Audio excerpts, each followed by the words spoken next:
अस्सलामुअलैकुम वरहमतुल्लाहि वबरकातुहू। प्यारे बच्चों, ऑनलाइन क्लास में आप सभी का वेलकम है। आज हम सिविक्स में लेसन नंबर 5 औरतों ने बदली दुनिया, जिसका टाइटल है, क्वेश्चन आंसर है। ठीक है, ये आपको सिविक्स की फेयर कॉपी पर करने हैं। ठीक है, पहला क्वेश्चन है हमारा, आपके विचार में महिलाओं के बारे में प्रचलित रूढ़िवादी धारणा कि वे क्या कर सकती हैं और क्या नहीं, उनके समानता के अधिकार को कैसे प्रभावित करती है। सोच लेते हैं ना, सभी कंज्यूम कर लेते हैं कि ये काम ये नहीं कर सकती, ये काम ये कर सकती हैं। ठीक है, तो ये रूढ़िवादी धारणा उनके अधिकार को कैसे प्रभावित करती है, हमें ये लिखना है। ठीक है, उत्तर देखिए, हमारे विचार में महिलाओं के बारे में प्रचलित रूढ़िवादी धारणा उनके असमानता के अधिकार को निम्न प्रकार से समानता के अधिकार को निम्न प्रकार से प्रभावित करती है। ठीक है, हेडिंग डालेंगे पहले। नंबर 1 है, अधिकांश ग्रामीण क्षेत्रों में आज भी महिलाएं उतनी ही शिक्षा प्राप्त कर सकती हैं जितनी सुविधा उनके गांव में उपलब्ध होती है। उन्हें प्राय आगे की शिक्षा प्राप्त करने दूसरे गांव अथवा शहर में नहीं भेजा जाता। अगर छोटा स्कूल है, छोटी क्लास तक, 5वीं तक है, जितना भी है गांव में आसपास अवेलेबल जितना है, वो उतनी ही शिक्षा प्राप्त कर पाती है, उससे आगे के लिए उन्हें नहीं भेजा जाता। ठीक है, तो ये धारणा यह ना कि नहीं जा सकती, नहीं कर सकती, नहीं पढ़ सकती। नंबर 2, माना जाता है कि विज्ञान के लिए तकनीकी दिमाग की ज़रूरत होती है और लड़कियों और महिलाएं तकनीकी कार्य करने में सक्षम हैं। पढ़ाई में भी उनको ऐसे सब्जेक्ट्स दिए जाते हैं कि जो उनके घर के काम से रिलेटेड हों, जैसे कि होम साइंस वगैरह, आर्ट साइंस अगर वो पढ़ती हैं तो उनको ये कहा जाता है कि ये तो लड़की है, इससे नहीं होगा। सब नहीं है ऐसे, लेकिन कुछ जो है वो अभी भी यही धारणा रखते हैं। नंबर 3 देखिए, बहुत सी लड़कियों को डॉक्टर व इंजीनियर बनने के लिए अध्ययन करने और प्रशिक्षण लेने के लिए वह सहयोग नहीं मिलता जो लड़कों को मिलता है। ये बात अभी मैंने समझाई थी, वही है। अधिकांश परिवारों में स्कूली शिक्षा पूरी हो जाने के बाद लड़कियों को इस बात के लिए प्रेरित किया जाता है कि वे शादी को अपने जीवन का मुख्य लक्ष्य मान लें, कि बस शादी करें और जो है दूसरे के घर जाकर, यानी पति के घर जाके उसका घर संभालें, उनके बच्चे पैदा करें, बच्चे संभालें, यही मान लिया जाता है।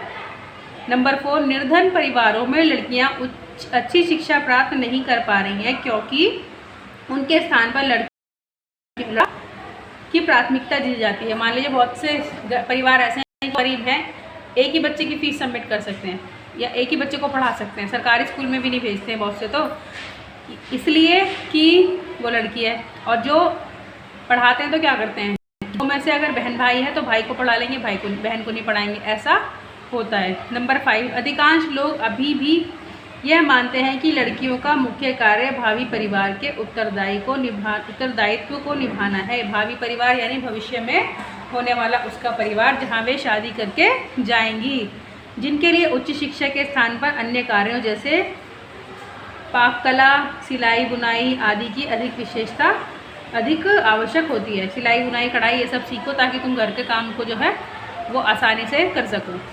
पढ़ाई करके क्या करोगी, ये सब कार्य ये माना जाता है। नंबर 2, कोई एक कारण बताएं जिसकी वजह से दास सुंदरी देवी, रामबाई और रुकैया हुसैन के लिए अक्षर ज्ञान इतना महत्वपूर्ण था। उत्तर देखिए,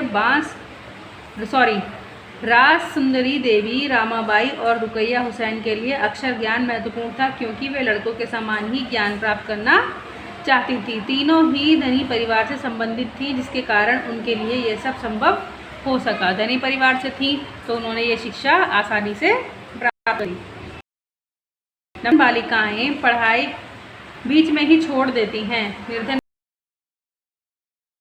पर्याप्त रूप से कैसे ना हो क्योंकि शिक्षा में उनकी रुचि नहीं है। स्पष्ट कीजिए, यह कथन सही क्यों नहीं है कि उनको रुचि नहीं है, ऐसा कैसे हो सकता है।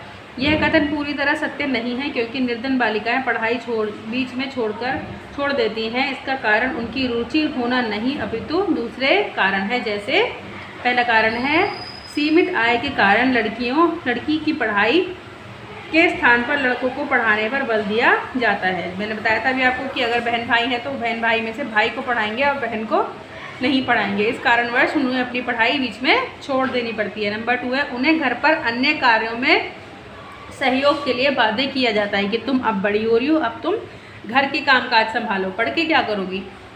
तो ये वाली धारणा जो है ये हमारे समाज में बहुत ही कॉमन है। नंबर 4, क्या आप महिला आंदोलन द्वारा में लाए जाने वाले संघर्ष में 2 तरीकों के बारे में बता सकते हैं।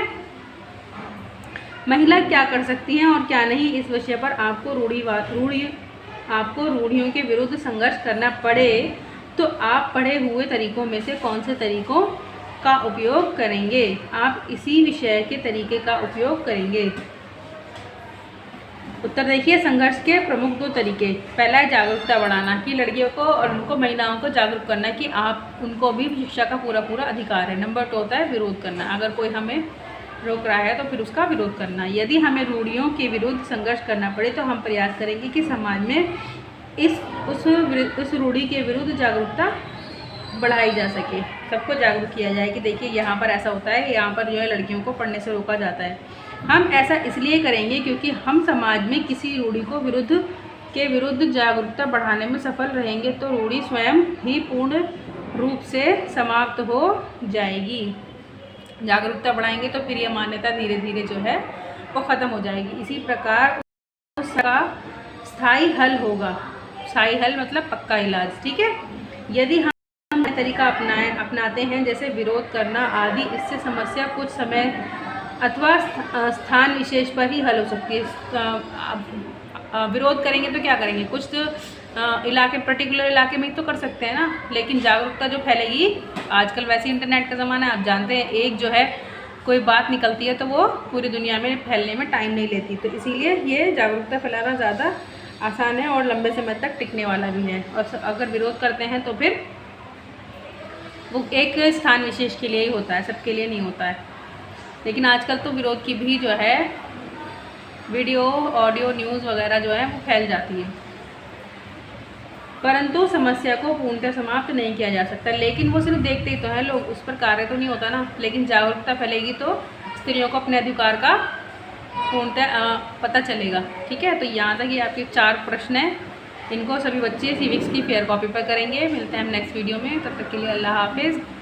अस्सलामु अलैकुम वरहमतुल्लाहि वबरकातुहू।